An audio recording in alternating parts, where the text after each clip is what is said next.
Break के बाद एक बार फिर आपका स्वागत है। खबरों का रुख करेंगे। केंद्र की मोदी सरकार ने स्किल डेवलपमेंट प्रोजेक्ट के तहत योजना की शुरुआत की है और व्यावसायिक शिक्षकों की साल 2014 में भर्ती हुई, जिसमें तकरीबन 3000 व्यावसायिक प्रशिक्षक शिक्षकों को 8 से 10 महीने का वेतन नहीं मिला है, जिसको लेकर हमारे संवाददाता समर गुप्ता ने शिक्षक से खास बातचीत की है। आप वो सुनिए। केंद्र के मोदी सरकार ने स्किल डेवलपमेंट के तहत एक योजना की शुरुआत की। व्यावसायिक शिक्षकों की 2014 में भर्ती हुई। तकरीबन 3000 शिक्षक राजस्थान से इस कहीं ना कहीं संविदा का जो एक कार्य था इसके तहत निर्धारित हुए। सैलरी को लेकर अब हालात ये हैं कि कांग्रेस सरकार आई, कांग्रेस सरकार में मोदी सरकार की योजना थी, कम ध्यान दिया गया। आज फिर राजस्थान में भाजपा की सरकार है, ऐसे में राज्य मंत्री जो अलवर से हैं संजय शर्मा, उनके पास ये लोग आए हैं।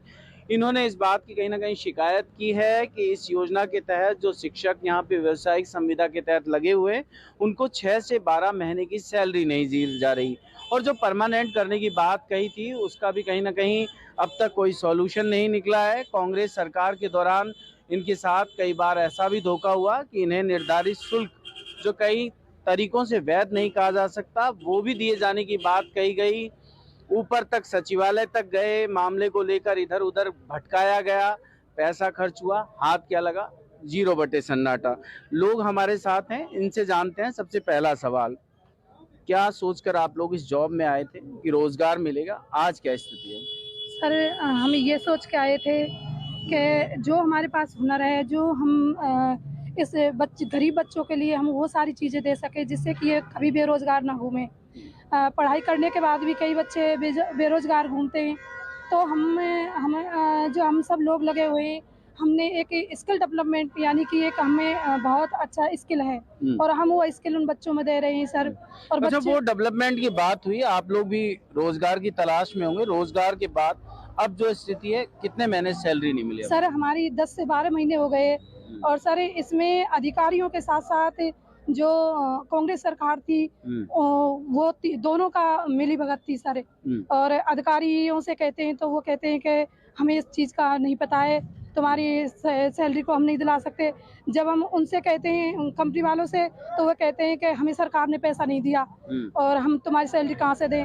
सर हमें पता नहीं, हम कुछ। अब सरकार बदल गई है, किसी तरह की आपको लग रहा है कि कोई समस्या का समाधान होगा? आज आप राज्य मंत्री से मिले। सर हमें बहुत उम्मीद है प्रधानमंत्री मोदी जी से, क्योंकि प्रधानमंत्री मोदी जी उसे यानी छोटे से छोटे जो धरातल के लोग हैं उनके बारे में, उनकी समस्याओं के बारे में बहुत अच्छी तरह से वो जानते हैं। और सर चलिए, बात है, इनका साफ तौर पे कहना है कि मोदी जी धरातल स्तर पर जो काम है और लोग हैं उनके लिए बेहतर कार्य करने का प्रयास करते हैं। अहम बात है कि इतने महीनों से सैलरी नहीं मिल रही, कांग्रेस से भाजपा सरकार आ गई, आज आप मिले, क्या लग रहा है, कुछ फायदा होगा? जी सर, बिल्कुल हमें पॉजिटिव लग रहा है, क्योंकि जो हमारे संजय शर्मा जी से हैं उनसे मिलके मुझे लगा कि हाँ भी वो करेंगे, क्योंकि ये बीजेपी का प्रोजेक्ट है तो वो और अच्छे से इसको देखेंगे। और हमारे मतलब पिछले जब से हम लगे 2014 से लेके अब तक इसका बहुत बेड़ा गर्क किया हुआ था व्यावसायिक शिक्षा का, और काफी लोग लगे हुए हैं। अधिकारियों की मनमानी, कहीं हम अधिकारियों को बोलते तो वो बोलते हम आप हमारे एम्प्लॉय नहीं है। परमानेंट करने की भी बात रही इस बीच? जी बिल्कुल रही थी। और क्या कुछ घटा आप लोगों के साथ, कुछ बताना चाहेंगे आप? बिल्कुल सर, हमने इतने धरने किए, वहाँ पे हमें डंडे तक पड़े, इतना हमने मतलब संघर्ष किया, लेकिन प्रलोभन भी दिया गया कि इतना पैसा दे दीजिए और आपका परमानेंट हो जाएंगे। जी सर, बिल्कुल दिया गया था। और क्या रहा फिर? पैसा खर्च हुआ आप लोगों का? सर बहुत प्रॉब्लम हमें हुई उस समय में। और अभी आप सोचिए कि हमें इतने टाइम से सब लोग यहाँ पे जितने भी हैं सब बाहर रह रहे हैं। मैं खुद धौलपुर हूँ, तो हमें मतलब 8 से 10 महीने का पेमेंट ड्यू है, तो सोचिए बाहर हम लोग कैसे सरवाइव करें, किस तरीके से अपना खर्चा चलाएं। तो ये अहम बात है कि किस तरह से अपना खर्चा चलाएं। ऐसे में एक नई नीति हो रहा है कि 50 साल से कम के लोगों को इस पद से हटा भी दिया जाएगा, जो एज ए संविदा कर्मी है। क्या कुछ आदेश आए इस तरह के? अभी इन्होंने सर हमारे को आदेश निकाले थे कि भी जो 50 साल से ज्यादा के हो गए हैं, 50 वर्ष जिनकी एज हो गई है, उनको डिस्क्वालीफाई लिस्ट में नाम देकर और उनको बाहर कर दिया जाएगा। जबकि जो नई बिल अभी लागू होने वाली है उसमें उम्र जो है 18 से 60 वर्ष की कर दी गई है, तो 21 आधार पर हमें मतलब अब बाहर कर रहे हैं। जबकि आदमी जब कार्य में लगा था 2016 मतलब में, एक तो काम कर रहे थे, उसका पैसा नहीं मिल रहा था, अब उम्र का तकाजा करके साइड कर दिया जाएगा। में हटाया जा रहा है।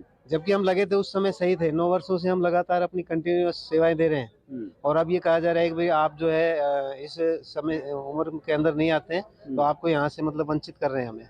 तो अब ये अहम बात है कि इस उम्र में आखिर ये जाएंगे कहाँ। पहले जो उम्र का डेवलपमेंट स्केल बनाया गया, अब उसमें परिवर्तन की बात हुई, लेकिन अब भी रोजगार से कहीं ना कहीं ये लोग दूर हैं, और रोजगार अगर संविदा कर्मी के रूप में दे भी रहे हैं तो उसकी कोई सैलरी नहीं। घर कैसे चलता है आप लोगों का? सर घर चलाना बहुत मुश्किल हो रहा है, कर्ज बढ़ रहा है, एक साल हो गई बिना सैलरी के, और हमें डिस्क्वालीफाई कहाँ तक आप लोग गए अब तक शिकायत करने कांग्रेस सरकार से? कांग्रेस से शिक्षा मंत्री के पास गए, बीजेपी वालों के पास भी गए थे, लेकिन उस समय बीजेपी सरकार नहीं थी। अब हम उम्मीद करते हैं कि बीजेपी शिक्षा सरकार मंत्री तत्कालीन थे, उन्होंने क्या जवाब दिया था? उन्होंने ये कहा था कि ये हमारे हाथ में नहीं है और ये आप हमारे गवर्नमेंट कर्मचारी नहीं हो, इसलिए हम कुछ नहीं कर सकते। सेंट्रल गवर्नमेंट का हवाला देके कहीं ना कहीं बात से आगे दरकिनार कर दिया। उन्होंने मना कर दिया था कि भाई आप लोग हमारे हो ही नहीं, तो हम आप के लिए कुछ भी नहीं कर सकते। ये खबर बहुत अहम है। अभी आपको लग रहा होगा कि ये लोग आखिर 6 से 8 महीने की सैलरी तक कैसे काम कर रहे थे। सरकार का हवाला दिया गया कि केंद्र सरकार की जिम्मेदारी है, शिक्षा मंत्री दरकिनार करते रहे। लेकिन खबर का एक और पहलू है, वो भी हम आपको बाद में बताएंगे। अभी आप इस पूरी खबर को देखते रहें, और साथ ही हम ये भी जानने का प्रयास कर रहे थे कि आखिर राज्य मंत्री ने इनको क्या आश्वासन दिया। लेकिन उन्होंने कहा है बिना कैमरे के कि हम इस मामले में आगे क्या कार्रवाई हो सकती है ये देख रहे हैं और देखेंगे। आगे क्या रहेगा ये भी देखने का विषय रहेगा। अलवर से खबर फास्ट के लिए मैं समर गुप्ता।